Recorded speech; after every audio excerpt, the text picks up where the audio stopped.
Oke, sebelum lanjut ke acara inti, ini kajian. Jadi tuh kita apa ya?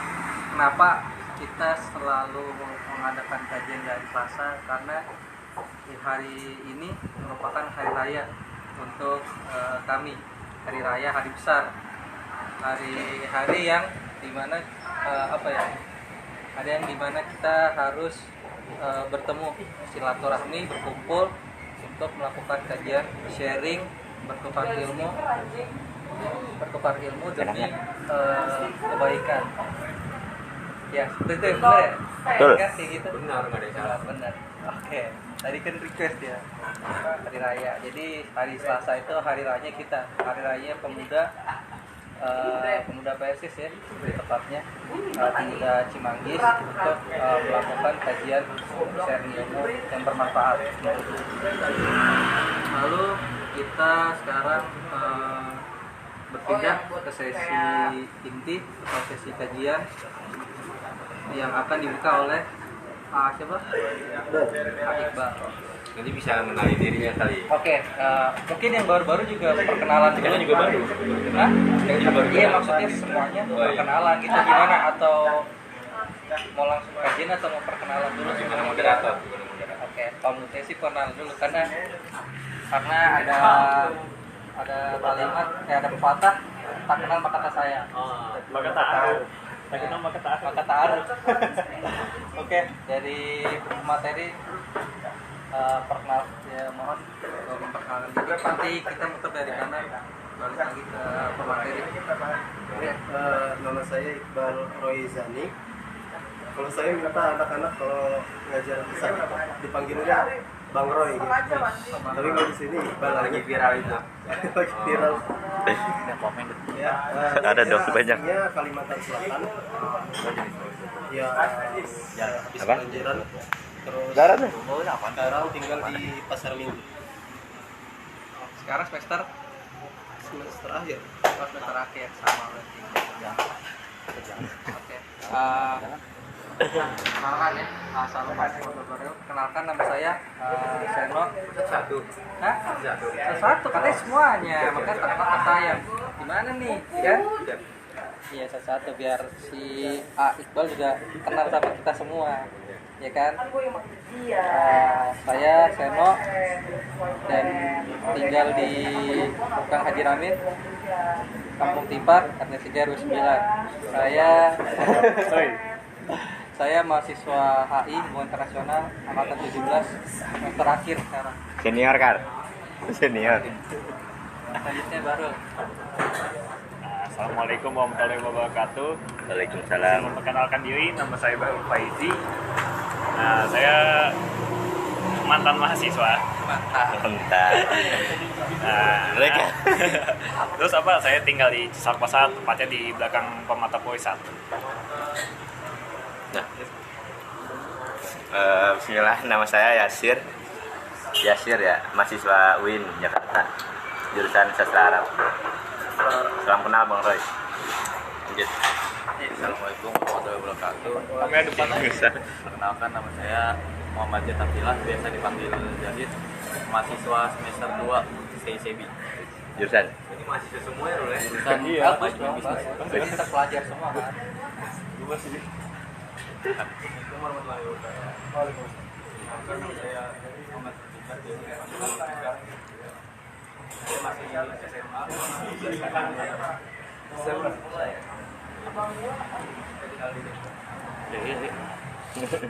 Lanjut.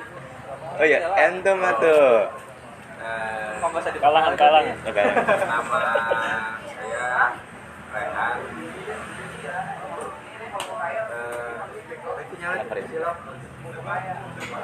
Apa namanya? Kayak satu alamat ya Bang ya? Satu alamat. Rumahnya dekat saya. Bisa gitu. Jalan aja. Udah jelasin alamatnya kan dekat saya biar gampang. Siap. Kalau mau nanya rumah ya, tanya rumah saya dulu. Iya. Saya kenapa? Dekat dari rumah kan, Bang. Oke.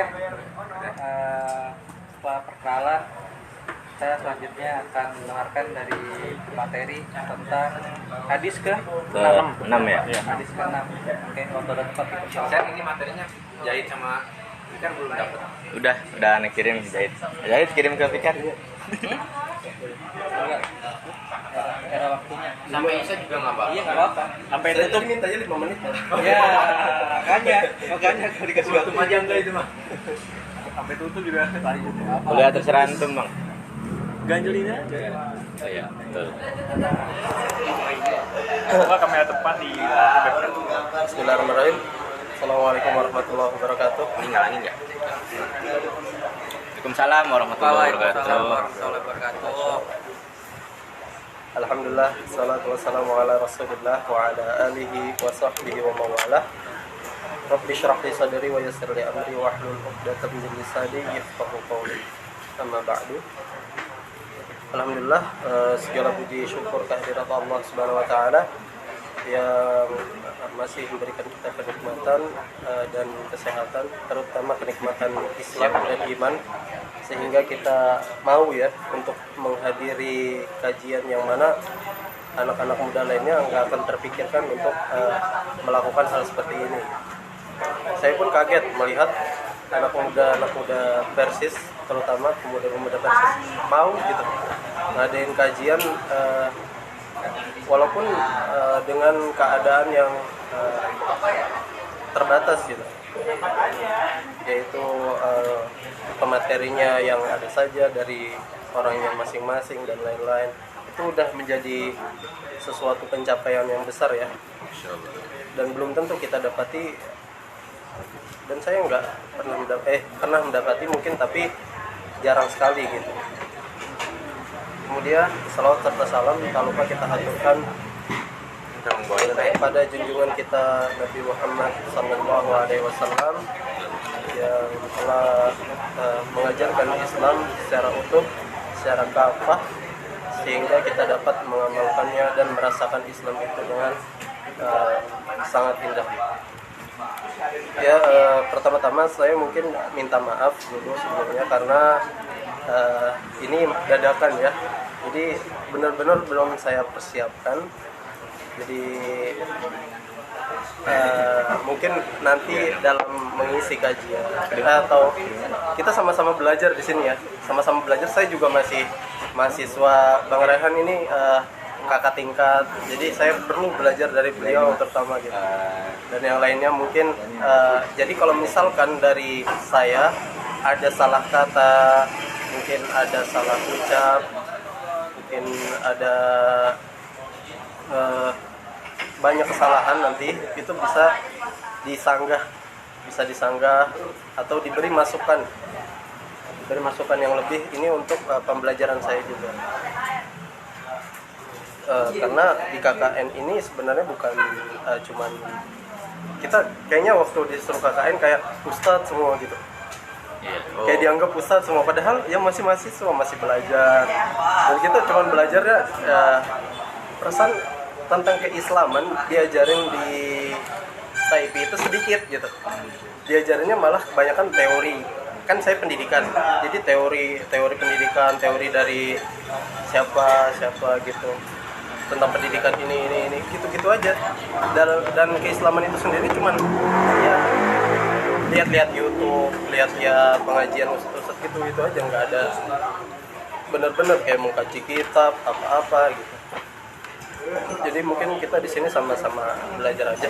Ya, itu yang pertama-tama ya, supaya nanti jangan sampai keliru gitu kalau saya ini paling ahli agamanya. Enggak gitu.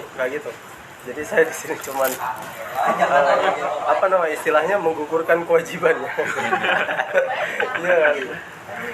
Ya semacam itulah. Pokoknya saya berusaha semaksimal mungkin. Ini hadis ke-6 saya udah pernah baca, tapi nanti kita kaji bareng-bareng. Saya bacakan dulu hadisnya. Al-hadis as-sadis an Abi an Abi Abdullah bin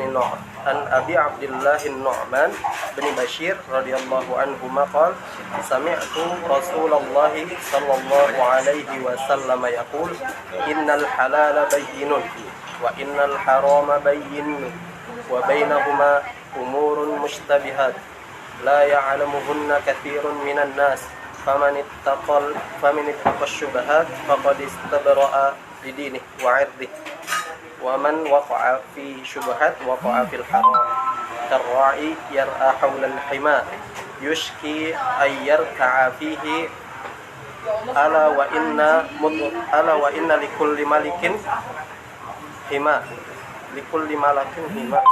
ala wa inna himallahi maharimuh ala wa inna fil jasadi mudghah idza salahat salahal jasadu kulluh wa idza fasadat fasadal jasadu kulluh ala wa hiya al-qalb. Rawahul Bukhari wa Muslim. Yang artinya dari Abu Abdullah bin Nu'man bin Bashir radhiyallahu anhu, dia berkata, saya mendengar Rasulullah sallallahu alaihi wasallam bersabda, sesungguhnya yang halal itu jelas dan yang haram itu jelas. Di antara keduanya terdapat perkara-perkara yang syubhat, samar-samar atau rancu ya, yang tidak diketahui oleh orang banyak. Maka siapa yang takut kepada syubhat berarti dia telah menyelamatkan agamanya dan kehormatannya. Dan siapa yang terjerumus dalam perkara syubhat, maka akan terjerumus dalam perkara yang diharamkan. Sebagaimana penggembala yang mengembala hewan gembalaannya di sekitar ladang yang dilarang untuk memasukinya, maka lambat laun dia akan memasukinya. Ketahuilah bahwa setiap raja memiliki larangan, dan larangan Allah adalah apa yang dia haramkan. Ketahuilah bahwa dalam diri ini terdapat segumpal daging. Jika dia baik, maka baiklah seluruh tubuh ini, dan jika dia buruk, maka buruklah seluruh tubuh. Ketahuilah bahwa dia adalah hati. Riwayat Bukhari dan Muslim. Mungkin kalau dilihat dari artinya aja ini udah bisa dipahami ya tanpa dijelaskan, tapi saya coba mungkin menjelaskan sedikit. An Abi Abdullah bin Nu'man bin Bashir radhiyallahu anhuma, dari Abdullah bin Nu'man. Jadi Nu'man bin Bashir ini salah satu sahabat yang ceritanya jarang diketahui kita. Kan sahabat sebenarnya banyak, dan cerita-cerita sahabat itu juga banyak gitu. Entah itu cerita ketika dia perang seperti Khalid bin Walid, entah itu ketika masuk Islam seperti cerita Bilal bin Rabah, entah itu cerita-cerita khalifah, entah itu cerita Amr bin As yang dulunya membela kafir Quraisy tapi masuk Islam, membela Islam, entah itu cerita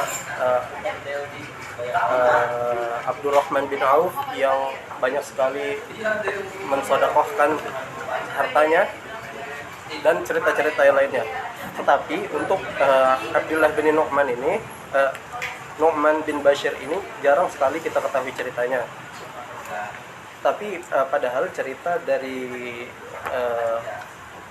Nu'man bin Bashir itu sangat fenomenal ya, sangat membekas mungkin, terutama dalam menghadapi kaum Yahudi.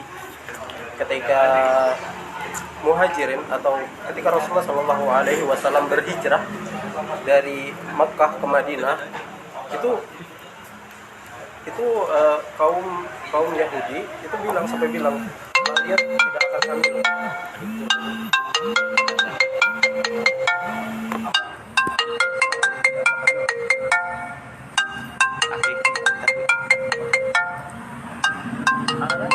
Gimana ya?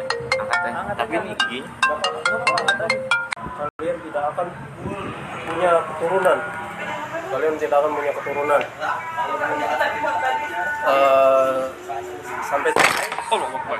Sampai-sampai orang Madinah sendiri juga dikutuk. Orang Madinah yang menjadi Ansor, orang Madinah yang Nggak kelihatan Pak mukanya. apa namanya, Malah yang tutup, malah ditutup. yang menyambut kedatangan para Kamera Muhajirin. depannya gitu ya? Kamera depannya. Jadi kan dulu kalau kalau sebelum Islam itu kan banyak suku-suku ya di Madinah, banyak suku apa di Makkah pun banyak suku-suku gitu, suku Quraisy dan lain-lain. Tapi setelah adanya Islam datang ke Madinah itu kan jadi muhajirin dan ansor, orang-orang yang menolong agama. Tapi ketika itu salah satu sahabat ini Nu'man bin Bashir saat itu lahir, dan itu menyangkal semua perkataan kaum Yahudi ketika itu yang mengutuk orang Islam ya. Katanya kamu gak akan hamil gitu, gak akan punya keturunan, kaum muslimin tidak akan punya keturunan dan lain-lain. Itu dikutuk oleh orang Yahudi dan Nu'man bin Bashir yang menghilangkan gitu, maksudnya yang memberantas perkataan itu, yang menyangkal semua perkataan orang-orang Yahudi. Hanya kalau kita punya teman misalkan udah nikah terus belum punya anak, jangan sampai kita bilang kamu belum punya anak udah lama nikah gitu. Itu kelihatan berarti itu kaum Yahudi tadi. Didoakan temannya kalau yang belum nikah didoakan, yang udah nikah didoakan seperti biasa.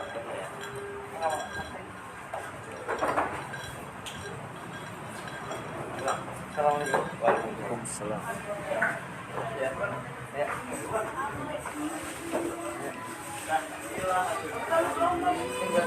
Itu ya. Sini aja.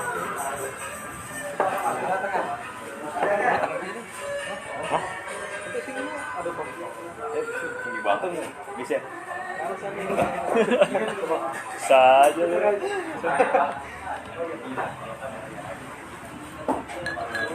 Itu mungkin sedikit cerita tentang Nu'man bin Bashir, Nu'man bin Bashir yang mana perlu kita ketahui lah sebelum kita mengetahui hadisnya, karena kita juga perlu tahu siapa perawi hadis tersebut. Kemudian sami'tu Rasulullah sallallahu alaihi wasallam yaqul, aku mendengar Rasulullah sallallahu alaihi wasallam bersabda, innal halala bayyinun, sesungguhnya yang halal itu jelas.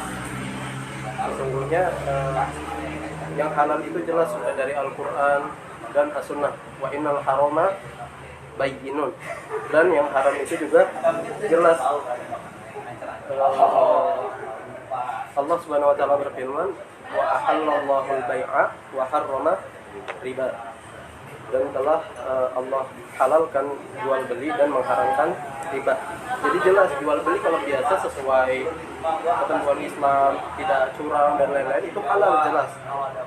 Bagaimana kalau riba itu jelas haram, bukan nggak kayak bukan yang samar-samar. Nanti kita samar-samar di wa bainahuma umurun mustabihat, dan di antara halal dan haram ini, di antara yang halal yang dan haram ada perkara-perkara yang rancu, yang samar-samar, perkara-perkara syubhat kalau bahasanya, perkara-perkara syubhat.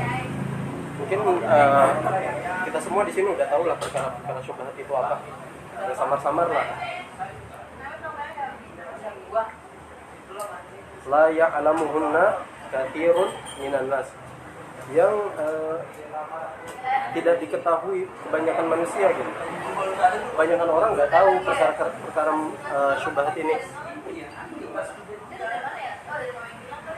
Perkara-perkara syubhat ini mungkin hanya kayak misalkan di pekerja supermarket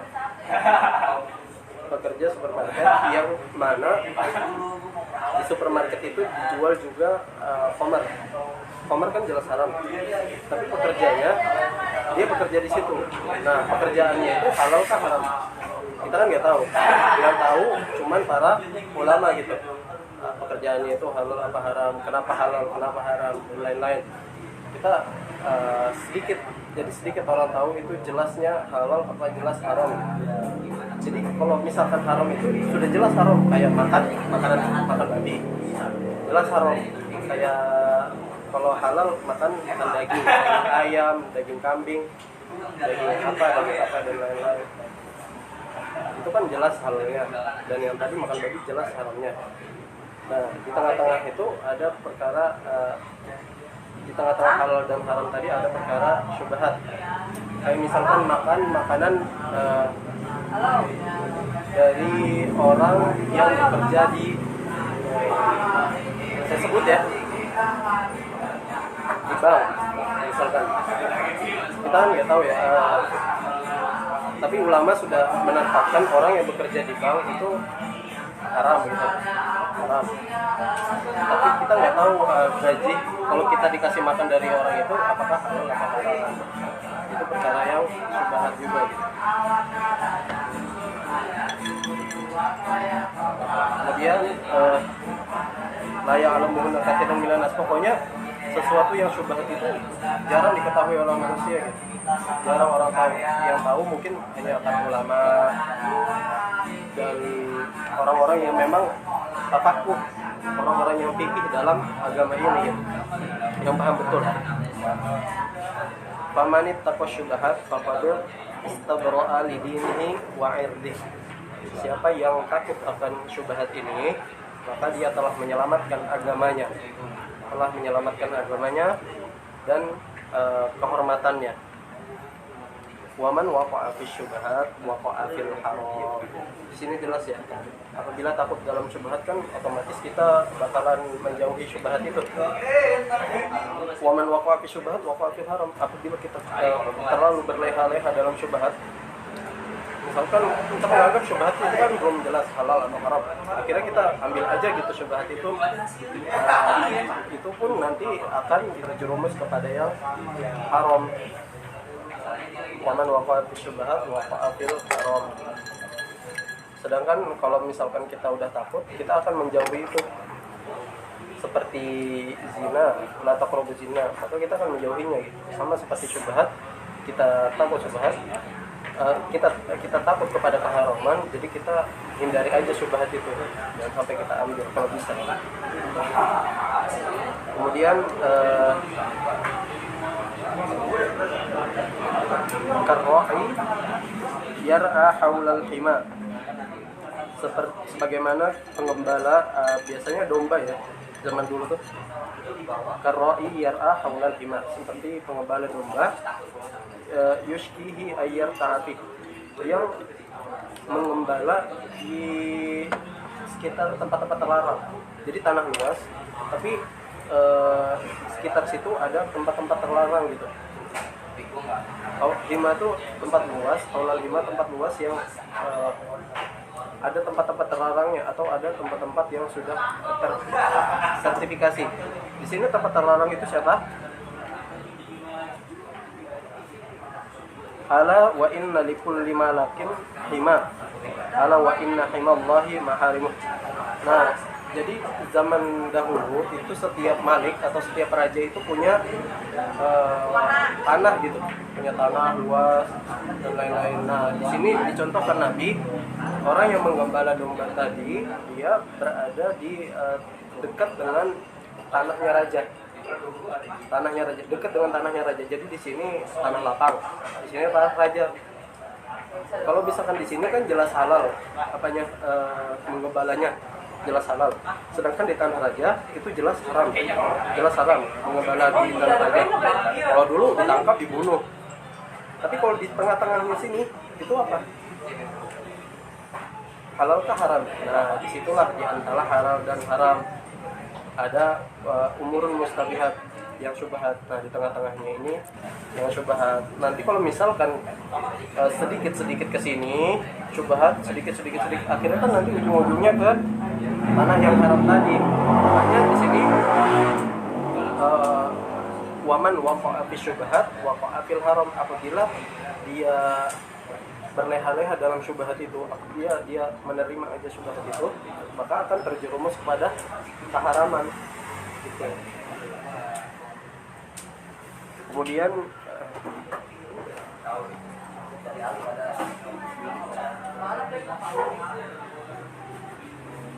ala wa inna likulli mal ala wa inna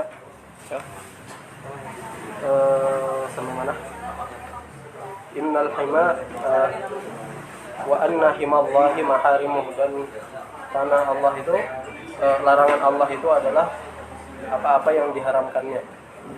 Ala wa inna fil jasadi mudghah, dan ketahuilah bahwa di dalam tubuh itu ada segumpal daging. Segumpal daging, idza salahat salaha jasadu kulluh, apabila daging itu bersih atau benar, maka benar semualah kelakuan kita, apa-apanya semuanya benar. Wa idza fasadat fasadal jasadu kulluh, apabila rusak daging itu, maka rusaklah semuanya. Ala wahiyal qalb, ketahuilah bahwa itu adalah hati. Kalau para ulama bilangnya hati di sini adalah jantung ya, jantung. Hati itu apa di sini? Ada daging. Kalau bukan jantung apalagi gitu. Jadi kalau dilihat hadis ini itu kayak nggak jelas. Kayak yang pertama membahas masalah halal haram, syubhat. Yang kedua membahas masalah tanah malik atau tanah raja. Yang ketiga membahas masalah jantung. Nah, tapi ternyata kalau dilihat lagi itu berhubungan dengan makanan, berhubungan dengan makanan kita. Jadi jantung itu baik ketika makanan yang dimasukkan ke dalam diri kita itu hal-hal yang baik, yang dihalalkan oleh Allah, bukan yang haram. Yang mana kalau misalkan kita masukkan makanan yang haram, makanan yang tidak baik ke dalam diri kita, itu kan nanti jadi darah atau jadi daging, jadi tulang dan lain-lain. Terus naik ke otak langsung melakukan perbuatan-perbuatan yang dilarang oleh Allah. Tangan mencuri itu bukan salah tangan, mata jelalatan itu bukan salah mata, mulut berbicara yang kasar itu bukan salah mulut, tapi salah hati kita atau jantung kita. Yang mana kalau misalkan hati atau jantung itu tenang atau jantung itu bersih, ya bersih semua gitu. Hati itu tenang, hati itu bersih. Cara menenangkannya bagaimana? Karena kan jantung ini memang bolak-balik ya. Hati kita itu terbolak-balik. Sampai Rasulullah, doa yang paling sering diucapkan Rasulullah yaitu ya muqallibal qulub, tsabbit qalbi ala dinik. Wahai zat yang membolak-balikan hati, tetapkanlah hatiku di atas agamamu. Sampai Rasul pun berdoa seperti itu terus-menerus gitu. Yang mana memang hatilah yang awal dari segala tindakan kita. Yang mana hati ke otak, lalu perbuatan. Cara menenangkan gimana? Ala bizikrillah tatma'innul qulub. Bukankah dengan zikir kepada Allah tenanglah hati, yaitu dengan berzikir kepada Allah. Zikir yang ringan-ringan aja, entah itu istighfar atau subhanallah bihamdi, subhanallahil azim gitu, yang mudah diucapkan tapi indah. Kalimatani habibatani ila rahman takilatani fil mizan, dua kalimat yang sangat dicintai oleh Allah dan ringan diucapkan tetapi berat di timbangan. Subhanallah bihamdihi, subhanallahil azim. Dengan sering-sering berzikir seperti itu, maka tenanglah hati kita insyaallah. Itu mungkin ya. Nanti mungkin ada koordinasi tentang Ramadan ya, kegiatan Ramadan kolaborasi.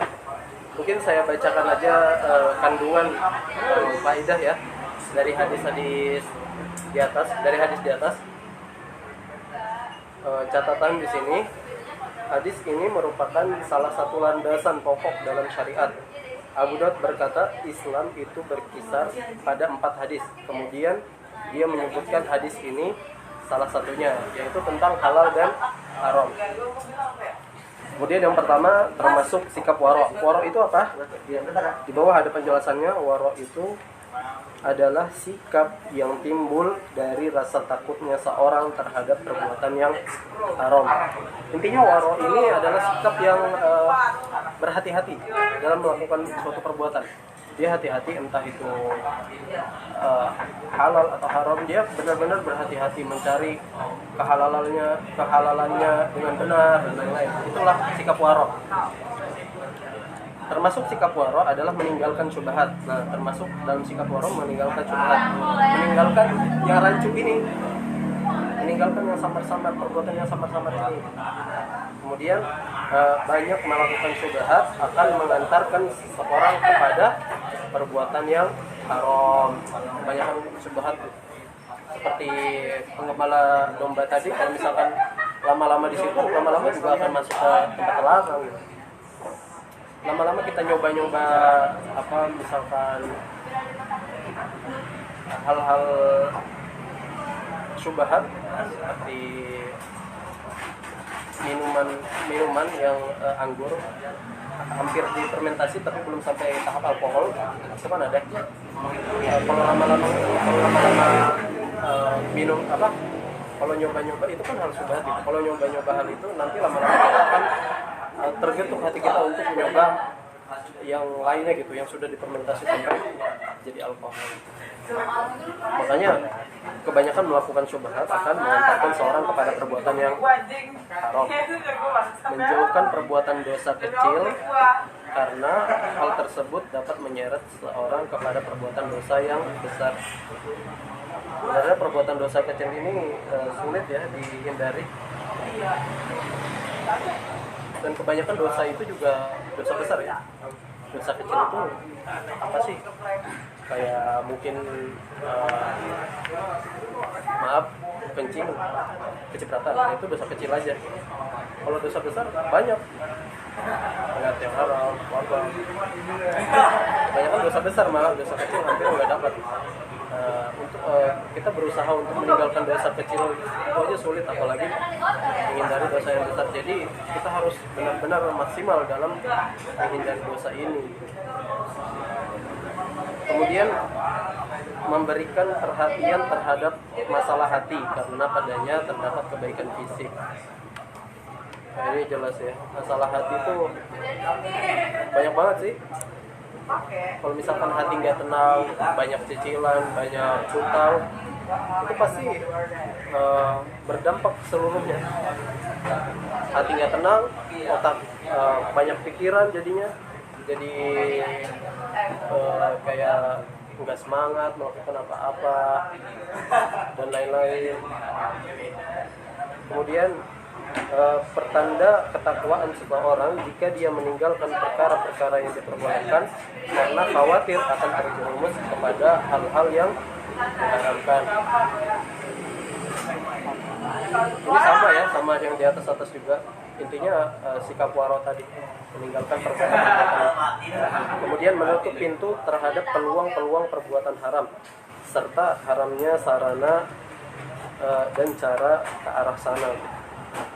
Kalau ini sebisa kita mungkin aja lah untuk menutup pintu-pintu terhadap peluang-peluang keharaman ini, entah itu dari HP kita, entah itu dari tempat kita tinggal dan lain-lain.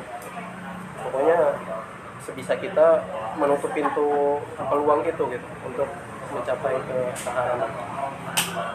Kemudian hati-hati dalam masalah agama dan kehormatan, serta tidak melakukan perbuatan-perbuatan yang dapat mendatangkan prasangka buruk.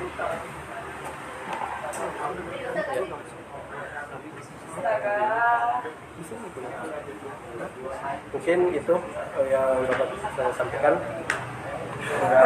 Nggak panjang-panjang karena bingung juga mau jelasin apa, soalnya masih belajar juga kita. Ya. Kurang lebihnya mohon maaf. Jika ada sanggahan silakan. Jika ada masukan itu lebih baik. Ya. Wassalamualaikum warahmatullahi wabarakatuh. Waalaikumsalam warahmatullahi wabarakatuh. Oke, terima kasih untuk pemateri sangat luar biasa dan sangat baik dalam menyampaikan materinya dan dalam membahas tentang halal dan haramnya ini. Sangat baik dan sangat luar biasa dan sangat semoga bisa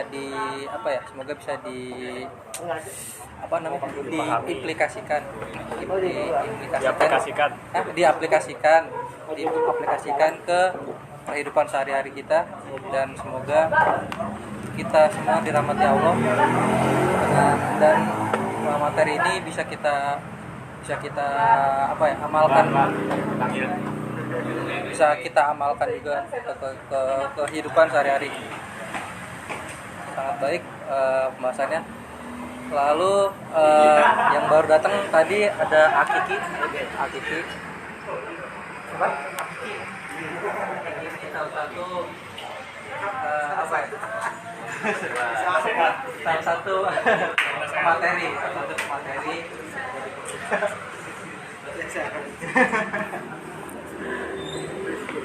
Ini siapa?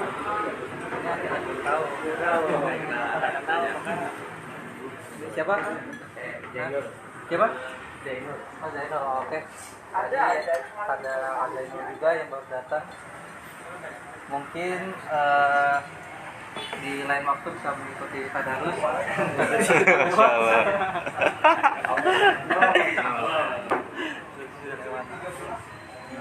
Tentang tadi apa? Yang samar-samar itu? Ya, subhat. Enggak aneh, ini aja. Pastikan. Apa ya? Menjembatani yang mata ini dan mendengar dengan subhat ini sebenarnya hukum yang apa ya, yang sangat banyak itu pertanyaan-pertanyaan, apalagi bagi pemuda tersesat. Ini banyak banget ini hukum-hukum subhat itu yang samar-samar itu, entah kayak tadi yang dijelaskan menjual ada toko miras tapi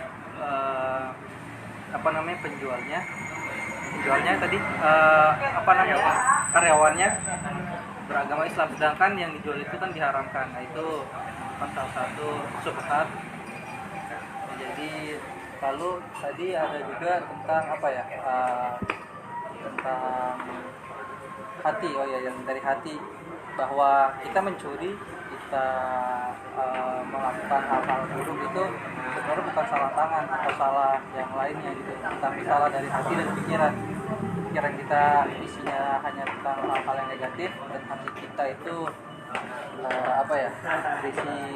berisi hal-hal negatif juga. Jadi hal-hal yang negatif itu membuat tangan kita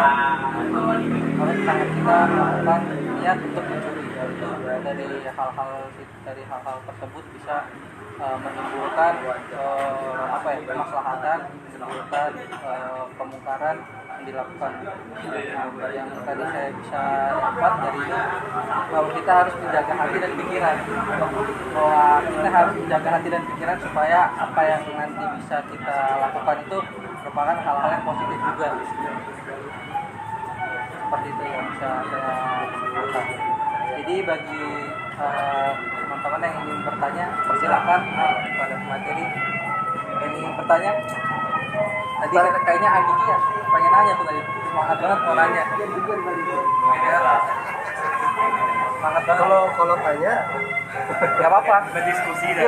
Oh iya. Kalau tanya mungkin saya yang cocok ya. Mungkin Apalagi ini masalah hukum ya, ini sebenarnya berat banget disampaikan. betul. Ya, betul. Jadi selanjutnya kita buka sesi diskusi. Kita buka. Ingin berdiskusi silakan. Biasanya baru sih yang memulai.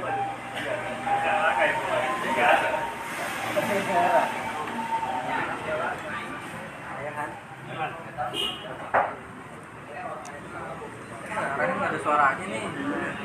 Jika tidak ada, jika tidak ada. Sebenarnya kalau bicara hukum kan ada ukurannya ya, ada alat ukur. Kalau di Indonesia hukumnya itu kan undang-undang, alat ukurnya undang-undang tersebut atau pasal-pasal terkait kan gitu. Contoh begini misalnya. Nah ini kan ada lulus nih. Begini Pak. Ada lulus ini kan pohon yang dilindungi pemerintah. Ya kan? Tahu nggak? Ya kan? Ini itu kan adanya di dataran tinggi atau di pegunungan. Kalau kita bawa misalnya, terus ada salah satu, setahu saya pelanggaran gitu kan ya, karena itu yang dilindungi oleh pemerintah. Nah itu alat ukurnya itu kalau dari mana salah? Karena ada undang-undang. Islam itu kan agama aturan kan, undang-undangnya ada di Al-Quran atau di Sunnah Rasul. Nah ini nggak ada di Al-Quran atau di Sunnah Rasul, ada juga sebenarnya filosofinya ada. Al-Baqarah itu kan janganlah kalian merusak bumi gitu kan, ya kan? Nah itu filosofinya di situ, tapi dimaknai oleh manusia dengan tidak merusak lingkungan, tidak buang sampah sembarangan dan lain-lain. Nah, subhat itu kan sederhananya itu bainal halal wal haram, antara halal dan haram. Kalau haram itu hitam, halal itu putih, nah subhat itu abu-abu. Nah makanya selaku kita yang sudah mendengar hadis barusan, diusahakan kan jangan di posisi tersebut gitu. Nah, sebenarnya yang tadi ceritanya Bang Iqbal itu ada yang kerja di minimarket, di minimarket tersebut jual minuman keras. Nah itu gimana kan? Itu kan menurut versi Bang Iqbal tadi subhat ya. Nah,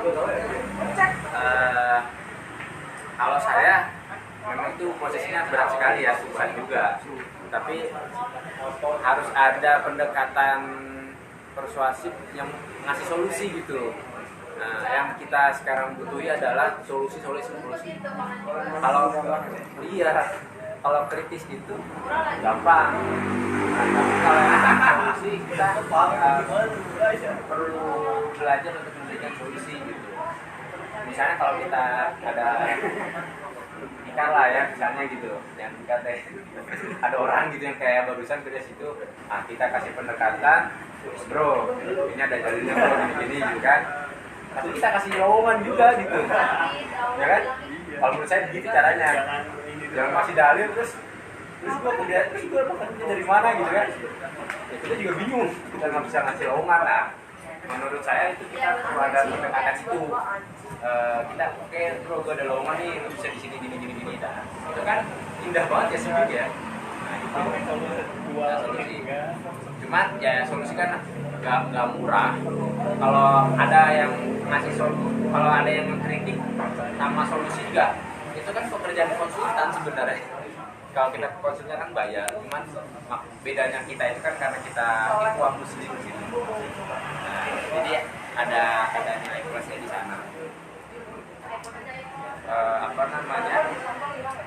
Sebenarnya ini kan ke fikih ya bang.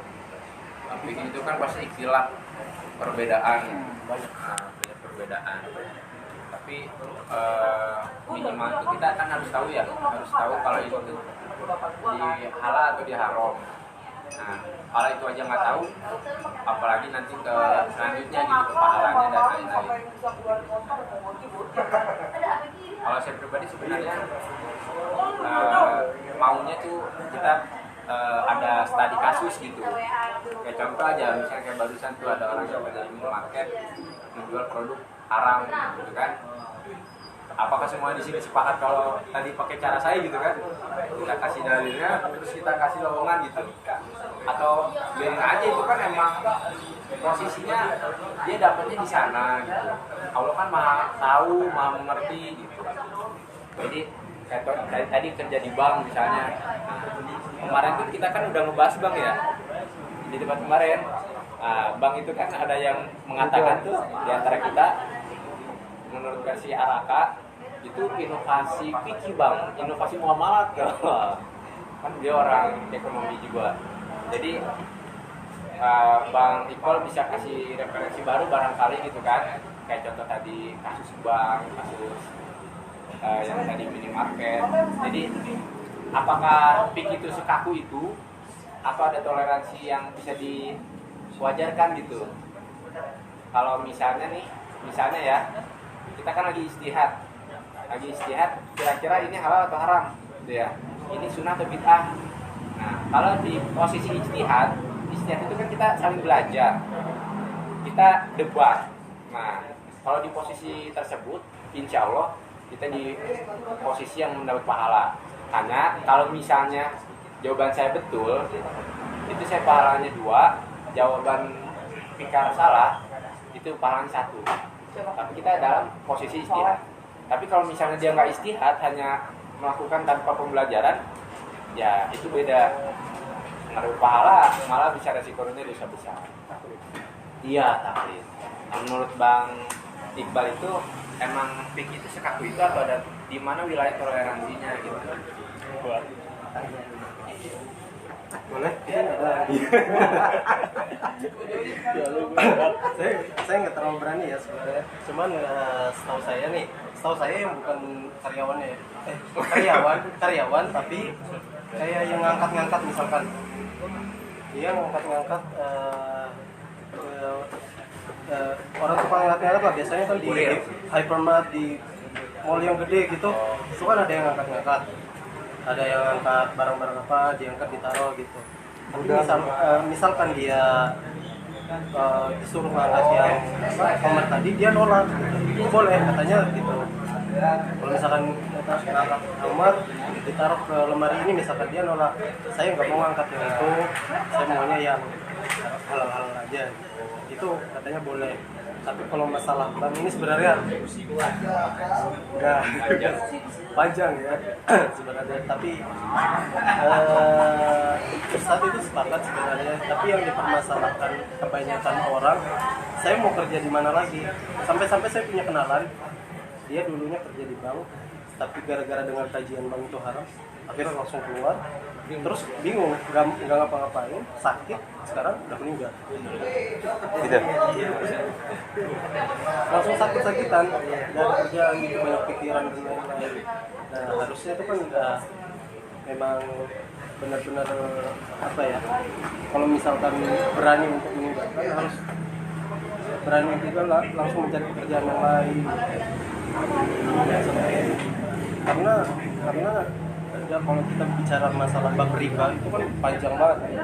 Saksi aja diazab gitu oleh Allah. Kalau misalnya saksi itu tanpa pengingkaran gitu, kayak ridho aja ngelihat temennya misalkan minjam uang di bank terus bayarnya pakai bunga dan lain-lain, itu kan saksi aja kena gitu. Apalagi yang nyatet,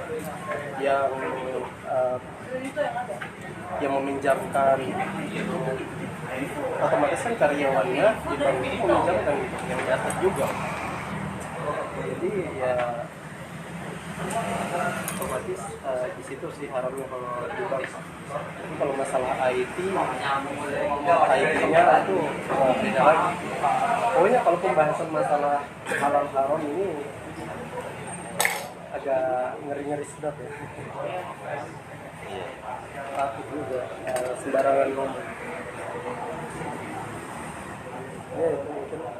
Tapi kalau masalah kaku itu sih ada yang memang udah jelas haram ya haram biasa. Dalam Islam memang tegas sih seperti itu. Bukan apa ya? Bahasanya bukan kaku sih, lebih ke prinsip. Kita kan punya prinsip, dan Islam itu punya prinsip dan tegas dalam prinsipnya untuk menghalalkan maupun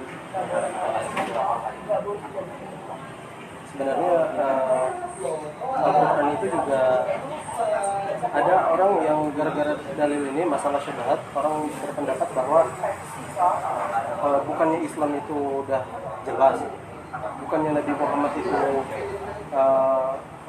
sudah lengkap menjelaskan Islam sebelum meninggal. Kenapa masih ada perkara-perkara syubhat? Sebenarnya kalau menurut para ulama nih, bukan saya ya, menurut para ulama itu sebenarnya di Al-Quran itu udah jelas semuanya, tapi pemahaman kita sebagai manusia itu yang masih kurang. Makanya kita perlu berpegang pada para ulama, yang mana ulama itu adalah pewaris para nabi. Yang lain bisa menambahkan.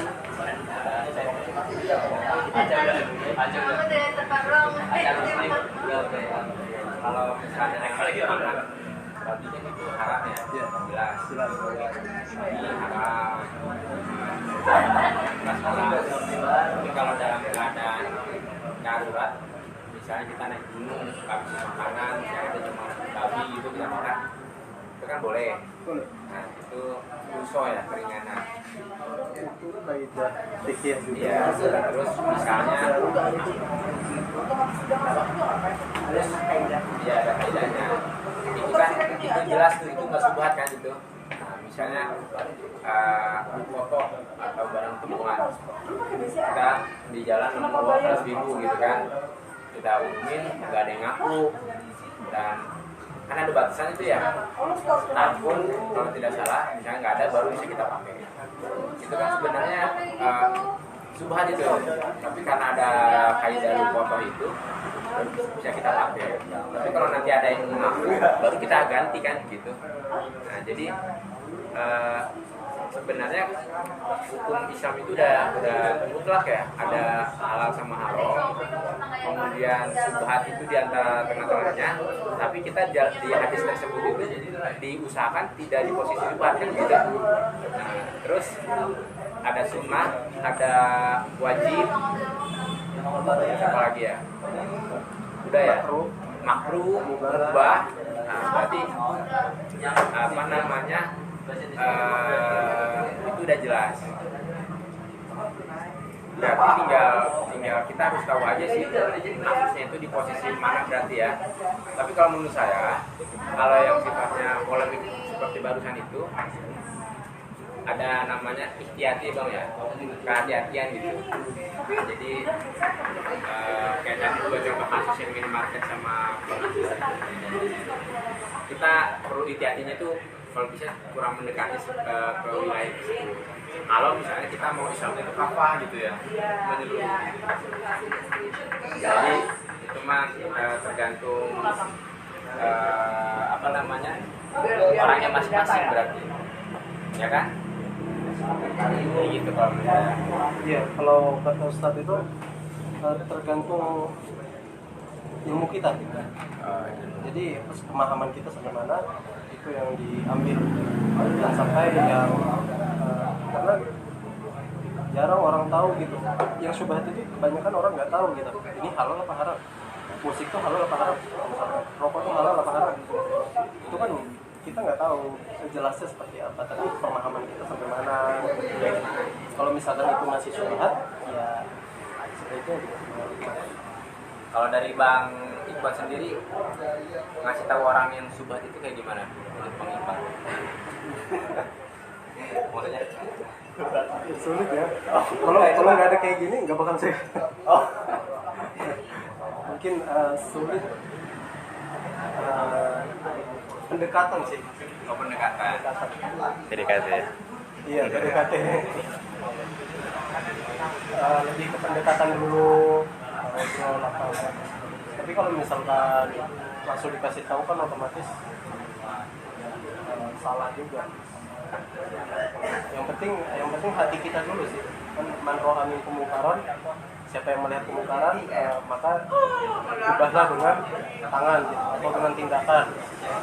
Kalau belum bisa ya dengan ucapan, kalau belum bisa juga ya dengan hati. Yang penting kayak kita melihat transaksi riba misalkan, itu yang penting hati kita ingkar dulu gitu. Kalau misalkan belum bisa melarang gitu, yang penting hati kita melihat itu ingkar, nggak ridho aja gitu. Kalau ridho aja ya kena juga. Berarti kalau dari yang hadis man ro'a munkaron itu minimal tuh kita dari hati kita itu udah mulai risih gitu ya. Itu baru kita beriman gitu. Tapi kalau kayak gitu nggak risih, boleh kita tanyakan berarti gitu ya. Karena beberapa Ada diskusi lagi. Ini maghrib ya, sholat ini. Oh, di sini juga. Nggak tahu apa nih? Biasanya kita maghrib maghrib telat. Iya.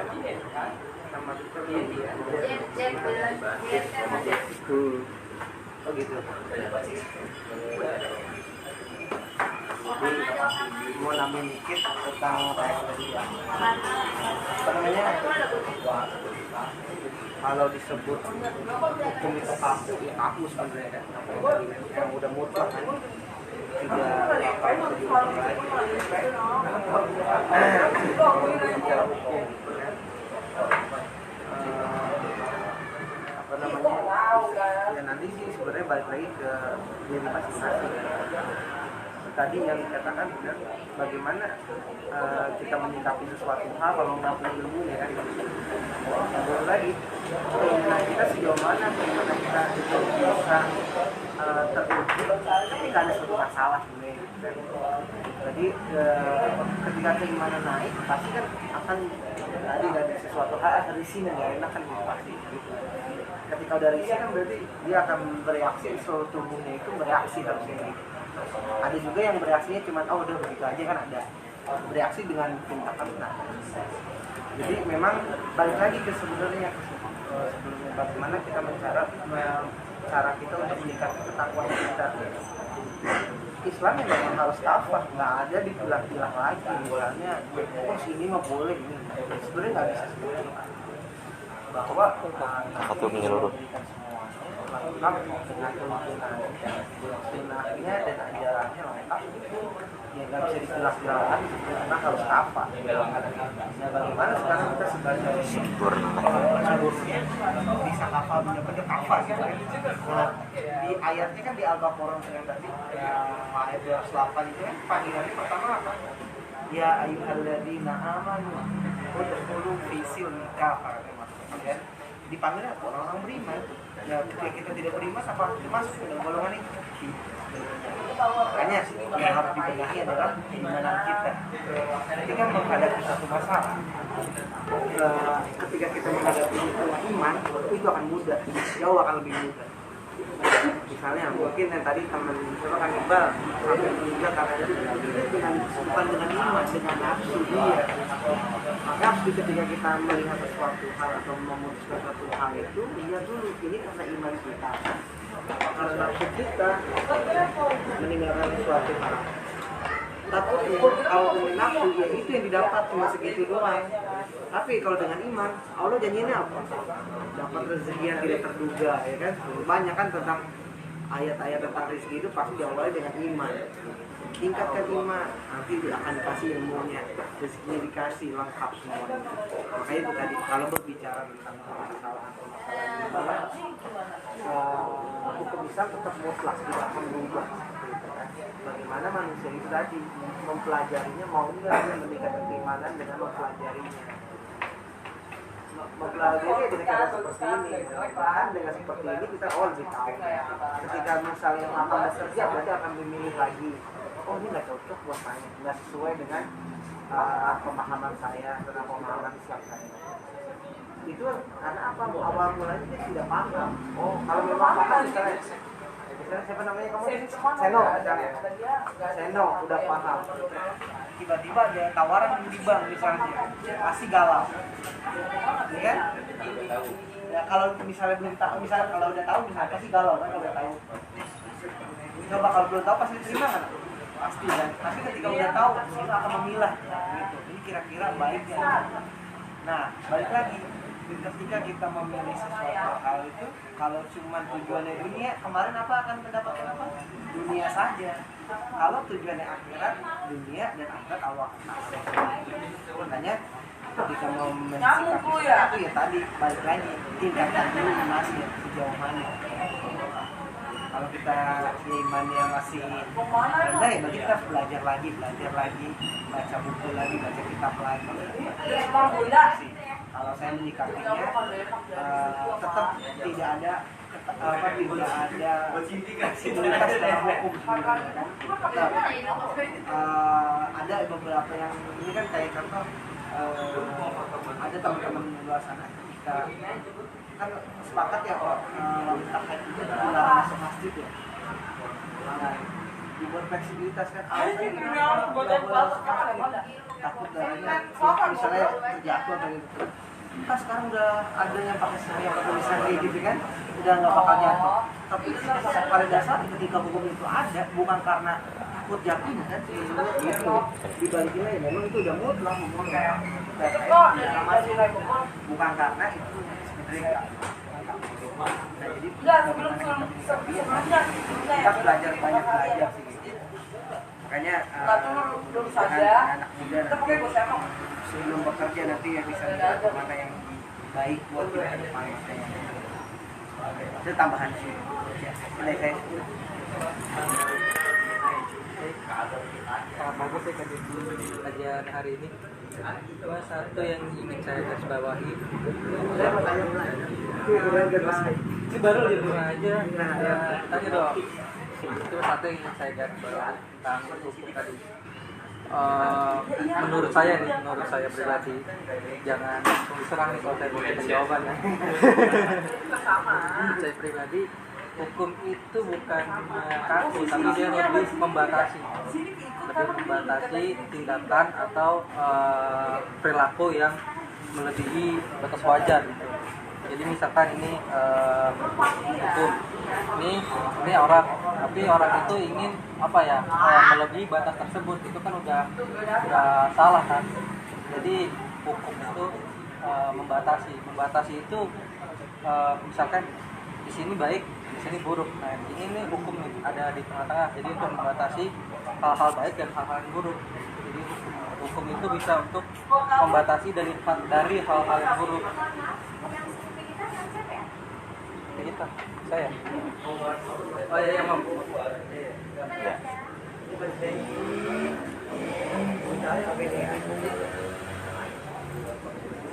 dia ngejarain ke siapa gitu. Ada nunggu dia berarti. Dia. Tadi selain ke Bahru. apa dari Amerika jadi apa yang